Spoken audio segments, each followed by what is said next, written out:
at luto na po ang ating pansit bihon na may hotdog. Okay, luto na. Ito po yung ating gagawing pansit bihon. Meron po siyang atay at hotdog. Kakaiba na namang recipe. At meron pong bihon. Ilalagay na natin ang ating bihon. Ito ay ating halu-haluin at palambutin.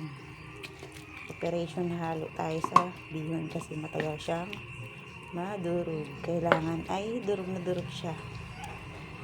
At tayo ng repolyo.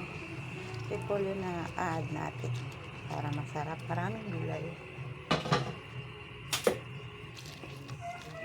Tapos na pala ang carrots. Ayan, ang dami ng gulay na. Masarap. Ito ang gustong gusto ko sa pansit. Maraming gulay. Wow.